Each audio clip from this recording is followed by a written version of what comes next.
Ladies and gentlemen, we interrupt your regularly scheduled programming to bring you this special bulletin.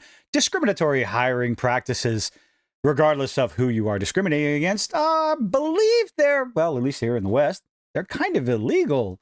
Frowned upon, to say the least, regardless of how direct, indirect, implied they are. Maybe people should be looking into them. Little thing, affirmative action was put in place to prevent companies from passing over people of color, essentially discriminating against anybody who was qualified for the job.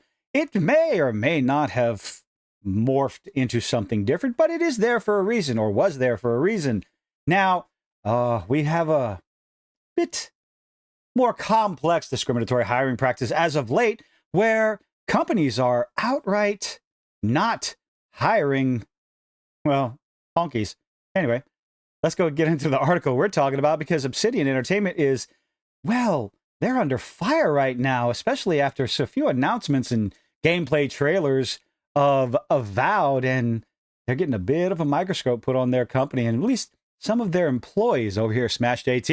Obsidian Entertainment founder says company should be sued for hiring discrimination. Now, how could he say such a thing? He was a co-founder of the company, right? Oh, the tangled webs we weave. Yes, indeed, Smash. Obsidian Entertainment really stepped in it these days, and all they did, the strange thing is all they did was let people show off gameplay trailers and reviews, and people noticed a little something in those gameplay trailers and a lack of discussion on a particular mechanic in the game, namely the character creator. What people notice is the inclusion of pronouns and a lack of discussion on it, which had, well, myself included, people make a bunch of videos on it talking about it, talking about how such a little red flag it was. And it could have been nice and quiet after that, left alone. But, well, good old Matt over here decided to start running his mouth and made the problem so exponentially worse, adding fuel to the fire. And now we're here. Obsidian, known for its hit like The Outer Worlds and infamous for now, well, they're definitely infamous now for Avowed, facing significant backlash after their former co-owner and creative director, Chris Avallone, has now publicly called for legal action against the company for alleging some, well, discriminatory hiring practices. This comes amidst discovering some troubling behavior from their current director, I believe the art director, Matt Hansen.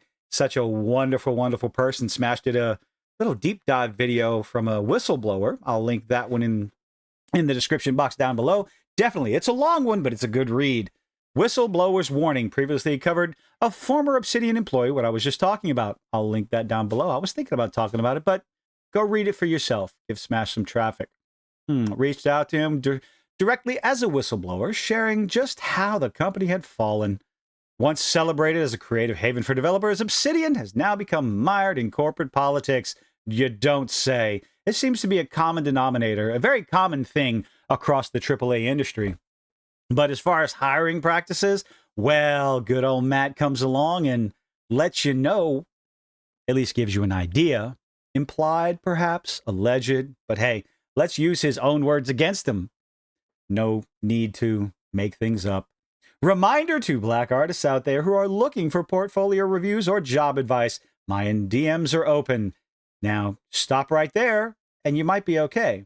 And you will always have my priority. That sounds like a little bit of a discrimination there, Matt. We got two. Naturally, these people cannot leave well enough alone and stop there. We have to sling insults and accusations. We got too many crusty white dudes in this field. Well, maybe that's because the crusty white dudes want to do the job, and perhaps the black artists are looking elsewhere, looking at different fields of entertainment to ply their trade. Please let me help you. Replace me one day. Oh, don't worry, Matt. Chances are you're going to be replaced by somebody. Well, if there's any justice, you'll be replaced soon enough. I want to go back to living in the woods. Go back and live under that rock you've been in for the past 8 years. Hansen openly stated his goal to remove crusty white dudes. Great. From the video game industry, a sentiment he doubled down on, specifically offering priority access to black artists seeking jobs or advice. I'm going to say this right now. There is nothing wrong with maybe there is. These are statements that should not be made. Attention, calling out a single demographic. Come higher, come over here. We have too many of this demographic over here. We can switch those around, right? Switch those worlds around. Let's do that. I'm going to say this, and you tell me what you think. Reminder to white artists out there looking for a portfolio review. My DMs are open, and you will always have my priority. We got too many crusty black dudes in the field. What does that sound like, ladies and gentlemen? We all know the answer to that, so let's move on. Apparently, Josh Sawyer, another director of Obsidian, absolutely agreed and retweeted it right here. Oh, studio design director shows everyone just how deep the rot goes. Indeed, good old Josh Sawyer. Many logically biased folks, including Chris Avallone, viewed these comments being shared by Josh and Matt as clear and blatant discrimination. Well, there's nothing else that it can be, really, right? It is discrimination. And yes, you can discriminate against any and all demographics, no matter the melanin content. Right out in the open for all to see. Oh, look, I'm posting here. I'm posting more over here, by the way, from Josh Sawyer. But apparently, oh, who's this? Yesync17. Stay over there, mate. You can collectively hate your own skin and race there together with your woke mams and tap each other on the shoulders for being heroes who fight racism by actually promoting racism. Hansen was openly mocked those who criticized him. Yep, including Elon Musk, claiming their objections would only embolden him. My goodness, reminder, yes, man, I don't know. His brazen defiance not only reflects extremely poorly on Hansen, yes, but also raises serious questions about the broader hiring practices. Chris Avallone came out and decided to have a few things to say. Let's see. Yes. Based on recent news, if you were rejected from an art position at Obsidian in the past few years, call a lawyer. Discrimination in hiring, especially from Microsoft Studios, can ensure you don't need to apply for a job ever again. A basic call to arms. Can you imagine a class action lawsuit using Matt's statements? A little digging in, a little discovery here and there to find out what the inner office emails are saying as far as who they should and should not hire? That would be so fantastic. Avallone pointed out that Hansen's comments might constitute clear evidence of hiring discrimination, because it does, particularly for a studio owned by Microsoft, a big, massive money-making studio, company subject to intense scrutiny as one of the largest tech giants in the world. I would love to see this get started. It just tickles me pink. Chris Avallone continues, and it shouldn't cost you a cent to initiate legal action. The lawyers will know what the case is worth, and they'll do the heavy lifting. This has nothing to do with my personal politics, but I believe strongly that hiring discrimination for any reason isn't something the industry should tolerate. I hope you agree. Also, looks like Ian Miles Chong, regardless of what your opinion is of him, agrees as well. Someone with his reach, sharing it across the board, not a bad thing. Potential legal fallout. Elon Musk comes in. He is confessing to illegal behavior. Won't end well for him. Elon Musk chimed in, noting that Hansen's statements could be interpreted as a confession of illegal behavior. Now, who is John Drazy? Game director at Unity, jumping in with "I actually was rejected." Oh boy. So we have at least one person out there who says they were rejected for an art position. Thanks for the advice. Let me know. And Chris Avallone says, let me know how it goes. Oh boy. When you have such a massive company like Microsoft, all eyes will be on them. And you have a few attorneys who go out and start poking and prodding and finding one person after another who was not hired, regardless of their qualifications. I wonder where this could go. Similar hiring practices have already been successfully challenged in court. Companies engaging in these kinds of discriminatory practices, even under the guise of inclusivity, risk massive lawsuits that drain any of their financial resources and tarnish reputations even more. Inclusivity should not matter. The only thing that should matter when you are hiring someone is merit. Inclusivity and diversity will come with time. It will come naturally when you focus on merit. We need to bring back the meritocracy. I know I said merit 3-4 times right now, but who is qualified for the job, regardless of melanin content, what they're packing between their legs, or what they want to call themselves? None of that matters. And gamers as a whole, regardless of what one side or the other is trying to say, We don't care.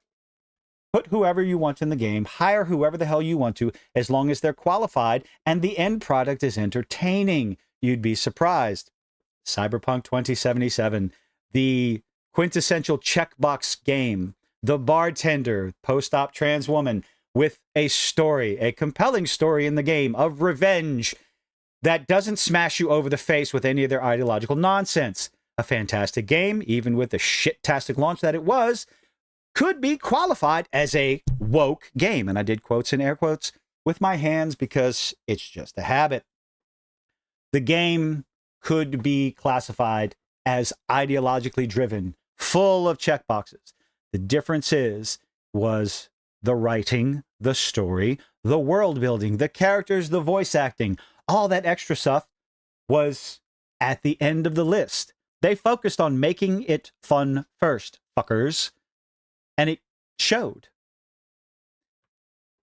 The inability to do the same across all these other development studios is mind-boggling. It's a very simple formula.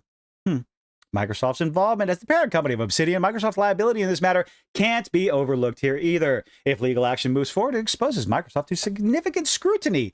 Oh, the discovery phase would be amazing. Or they would probably just, try to settle out of court to keep all their inner office private emails secret.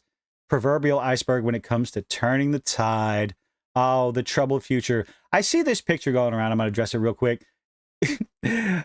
Smash and Master of the TDS are discussing this over on X. It's the difference between a character in the game versus a character you create. I think it's perfect that you can make the most horrendously hideous character in the game because that shows options. I do wonder, however, what the chesticles and the posterior options will be. That's going to matter to a lot of people, whether you like it or not. Obsidian Entertainment was once the beacon of innovation and creativity in the gaming industry, but no longer that is the case. I don't know why, though. The previous game, Outer Worlds, was fun. I enjoyed it. I need to go back and finish it. But how is it possible that since Outer Worlds, we now have Avowed coming out, which people were looking forward to, looking at, I guess, an alternative to Elder Scrolls, because that's what it's supposed to be, a competitor to Elder Scrolls, as far as depth, storytelling, and world building. But this is what we get. You get reviews out there that don't want to talk about the character creator because they were told not to, obviously. You get a little sneak peek. Now, did they try to hide, or is it a lie by omission?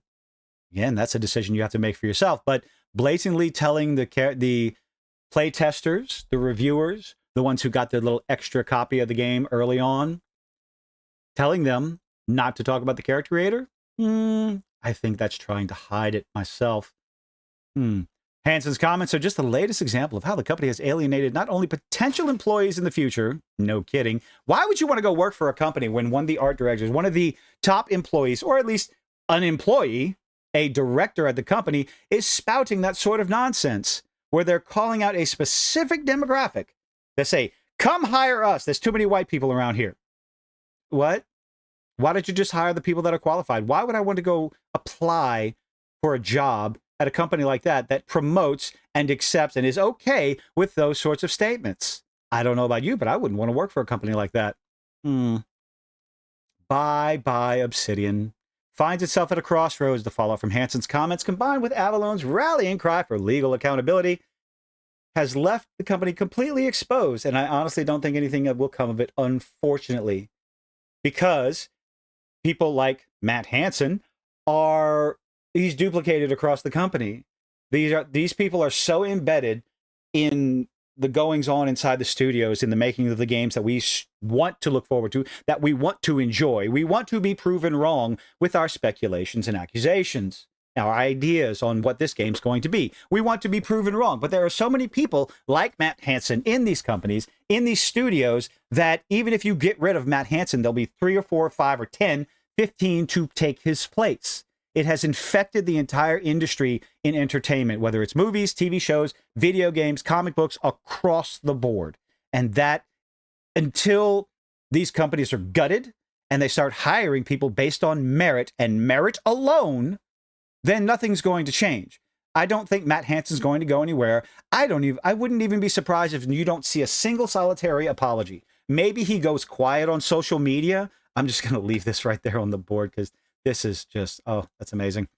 I can't wait to play this game. It's going to be day and date available on Xbox Game Pass. So that is the only reason I will play it. I will stream it, and I'm going to make a character on the left. I'm sure Hypnotic and Az will make a character similar to one on the right, and we will all point and laugh.